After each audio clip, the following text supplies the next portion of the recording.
और फरमाया रसूलुल्लाह सल्लल्लाहु अलैहि वसल्लम ने, अल्लाहु अकबर, सलासतुन ला यक़बलुल्लाहु लहुम सलातन, 3 किस्म के लोग हैं जिनकी अल्लाह नमाज कबूल नहीं करता। ये बात बहुत सख्त है, लेकिन कसम है पैदा करने वाले रब की, है रसूलुल्लाह की बात सल्लल्लाहु अलैहि वसल्लम। बाकी 2 तो जो हैं, एक उनमें अलमरअ अस्साखितु अलैहा ज़ौजुहा, जिस बीबी पर उसका खामन नाराज रहता है,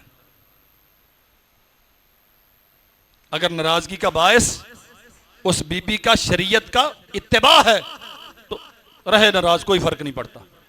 लेकिन अगर नाराजगी का बायस उसकी बदजुबानी, बदचलनी, बदसलूकी है, जरूरत से ज्यादा इसराफ है, खर्च में हाथ इतना खुला है कि वो बेचारा जरूरतें पूरी नहीं कर पा रहा, और उसका तर्ज जिंदगी ऐसा है, वो अपने, अल्लाह की कसम, मैं मुफ्ती हूं, फतवे देता हूं, कितने लोग आते हैं, हजरत क्या करें, बच्चों की वजह से मजबूर हैं, वरना ये तो रखने के काबिल नहीं।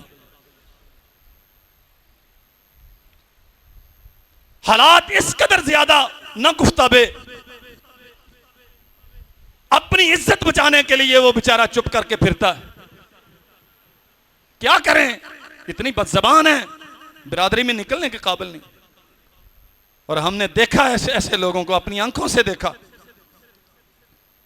मां दरवाजे पे आई है, बीवी उसे कह रही है बस शाम से पहले पहले इसे चलता कर, रात मेरे घर में नहीं ठहरे।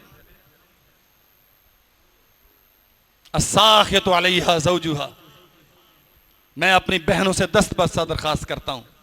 वो बेचारा चुप हो गया, वो आपको लेके अलग हो गया, वो आपकी डिमांड के मुताबिक अपने वालिदैन से तर्के ताल्लुक पे आमादा हो गया, बहनों के पास नहीं जाता, भाइयों से नहीं मिलता, मां से नहीं मिलता, बरादरी में कोई लेन देन नहीं है, लेकिन ससुराल शरीफ का तवाफ बाकायदगी से करता है, चूंकि घरवाली की डिमांड है। वो बेचारा चुप हो गया। लेकिन आप क्या समझते हैं, जिस जो अपनी माँ से जुदा है, जो अपने बाप से जुदा है, जो अपने भाई से अलग है, जो अपनी बहनों से अलग है, वो खुश है तुझ पे?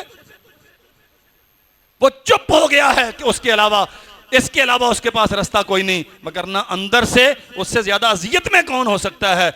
और जो औरत अपने खामद के लिए अजियत का बायस बनती है, मोहम्मद करीम सल्लल्लाहु अलैहि वसल्लम ने फरमाया वो तहज्जुद भी पढ़ती रहे, लाख नमाजें पढ़ती रहे, अल्लाह जुल जलाल वल इकराम उसकी नमाज कबूल नहीं करता।